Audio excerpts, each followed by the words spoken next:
نماز میں خنجر لگا، نماز فجر کی نماز پڑھا تو اب ایک دم گرے، وہ چھپا ہوا تھا ابو لولو مجوسی، اس نے 7 وار کیے خنجر کے پیڑ، تو اب گرے تو پہلی صف والوں کو تو پتا تھا پیچھے نہیں، تو عبد الرحمن بن عوف لپک کے آگے مصلی پہ کھڑے ہو کے نماز شروع کر دی، اور چند آدمی اس کو پکڑنے کے لیے بھاگے، پھر اس نے آگے جا کے اپنے آپ کو خنجر مار کے اس نے خودکشی کر لی، اٹھا کر مکان پر لے گئے، دودھ پلایا گیا تو وہ آنکھوں سے باہر نکل گیا، کہنے لگے موت کا پیغام آ گیا ہے، تو اپنے بیٹے کو بلایا کہ بیٹا جا کر اما جان عائشہ سے کہو کہ عمر امیر المومنین نہ کہنا، اب میں امیر المومنین نہیں ہوں، کہنا کہ عمر بن خطاب اپنے دونوں ساتھیوں کے ساتھ قبر کی جگہ چاہتا،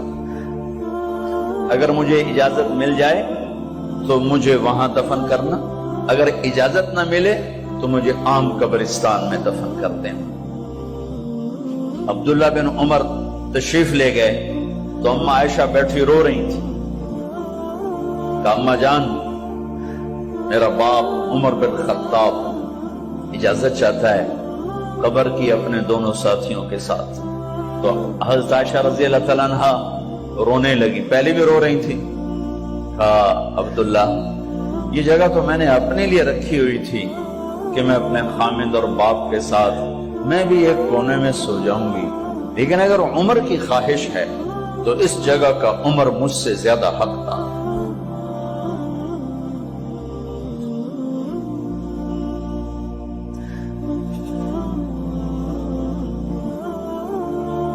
بیٹے نے آ کر کہا ابا جان مبارک ہو، اجازت ہو گئی، کہا بیٹا ہو گئی، لیکن جب میری میت اٹھاؤ تو دروازے پر جا کر رکھنا اور ایک دفعہ دوبارہ پوچھنا، ہو سکتا ہے میرے شرم میں اجازت دی ہو اور میرے مرنے کے بعد انکار فرما دیں، تو ایک دفعہ دوبارہ پوچھنا، اس وقت بھی اجازت ملے تو پھر لے جانا ورنہ واپس لے جانا۔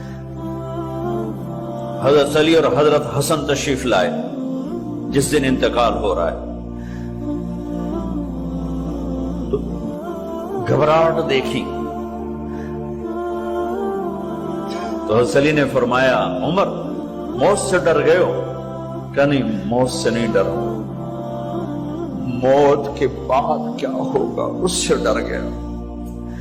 یہ کون کہہ رہا ہے؟ میرے بعد کوئی نبی ہوتا تو عمر ہوتا، یہ وہ کہہ رہا ہے۔ یہ کون کہہ رہا ہے؟ آپ نے کہا آج رات میں جنت میں گیا تھا، میں نے ایک بڑا خوبصورت محل دیکھا، سونے چاندی زمرد یاقوت موتیوں کا، میں نے کہا یہ کس کا ہے؟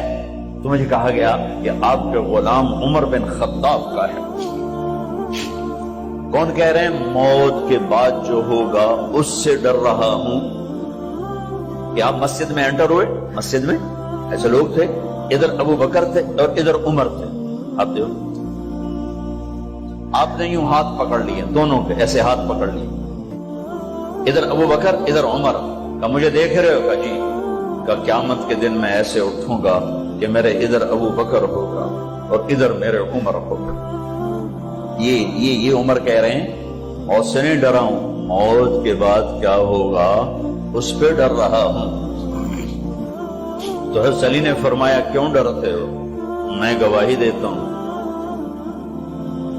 میں نے کئی دفعہ اللہ کے محبوب سے سنا کہ جنت کے بڑی عمر کے، ایک تو نا جنت کے نوجوانوں کے سردار، وہ تو حسن حسین ہیں، میں نے کتنی دفعہ سنا اللہ کے نبی سے کہ جنت میں بڑی عمر کے لوگوں کے سردار ہیں ابو بکر اور عمر۔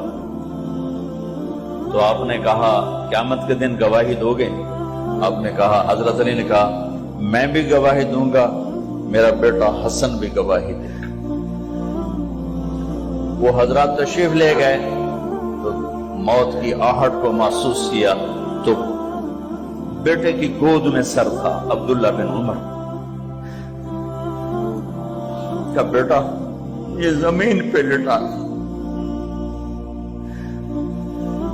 انہوں نے یہاں سے ہٹا کر یہاں سر رکھ دیا۔ وہ حق سنا نہیں کیا کہہ رہا ہوں، زمین پہ ڈال دیں. ان کا جی نہیں چاہ رہا تھا. کیا کہہ رہا ہوں؟ زمین پہ ڈالو. انہیں آگے کر دے، وہ پیچھے اپنا چہرہ مٹی میں یوں رکھ اور مٹی میں منہ ملنے لگے ایسے، اور کہہ رہا ہے ویل ویل لک یا عمر ان لم یغفر لک عمر ان لم یغفر لک ربک. اے عمر، اگر تیرے رب نے آج تجھے معاف نہ کی تو ہلاک ہو. ویل لک ولأمک ویل لک ولأمک یا عمر ان لم یغفر لک ربک. عمر، اگر آج تجھے اللہ نے معاف نہ کی تو ہلاک ہو. اتنے بڑے مقام والے 1,24,000 میں ایک آدمی ہے مراد، جسے مانگا گیا ایک آدمی. یا اللہ، عمر دے دے میرے اسلام کی بلندی کے لیے. وہ کہہ رہے ہیں ویل لک یا عمر ان لم یغفر لک ربک.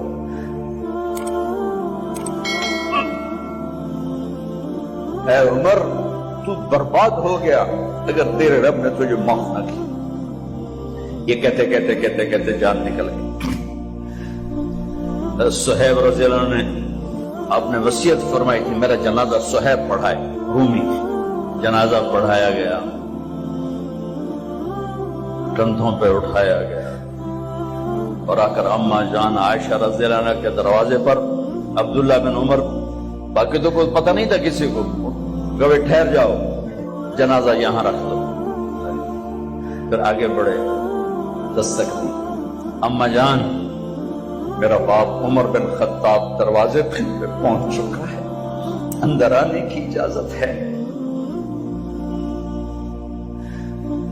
تو اماں جان عائشہ نے فرمایا مرحبا بعمر.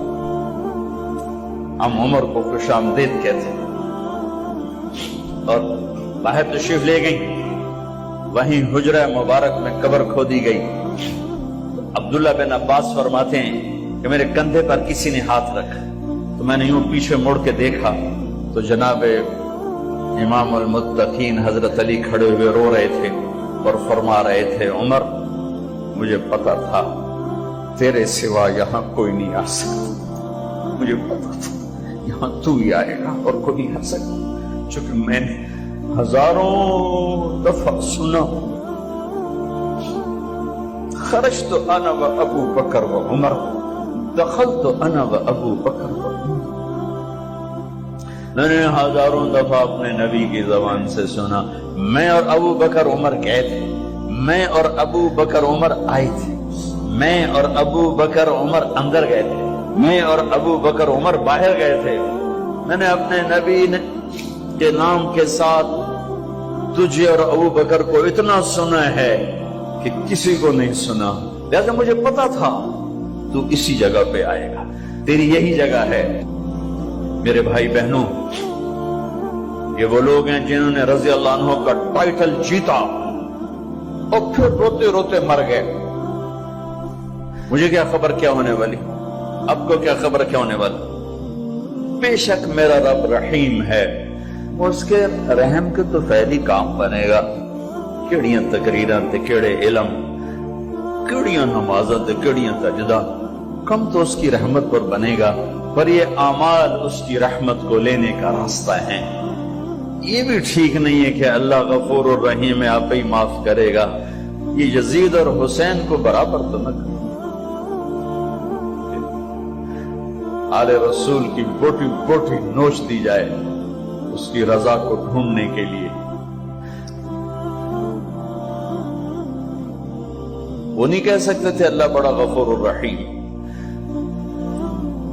اس لیے بھائی بہنوں، معاملہ بے شک اللہ کی ذات سے ہے، بڑا کریم ہے، آنسو دیکھنا چاہتا ہے، ندامت دیکھنا چاہتا ہے. کون ہے جس سے گناہ نہیں ہوتا؟ کون؟ میں اسے انسان ماننے کے لیے تیار نہیں. یا تو وہ کوئی فرشتہ ہے یا نبی ہے. نہ نبی آ سکتا ہے نہ ہم فرشتے ہیں. وہ انسان ہی نہیں جس سے خطا نہ ہو. لہذا میں اپنے رب کی قدرت پہ قربان جاؤں، رحمت پہ قربان جاؤں کہ اس نے توبہ کے لیے نہ عمر کی قید نہ عدد کی قید. ابھی تو 60 سال کا ہو گیا ہے، 70 سال کا ہو گیا، اب تیری کوئی توبہ نہیں، آخری سانس میں آ جا قبول ہے. ابھی تیری 100 دفعہ ٹوٹ چکی ہے توبہ، اب 101 دفعہ قبول نہیں، 1 کروڑ دفعہ توڑ کے آ جا قبول ہے.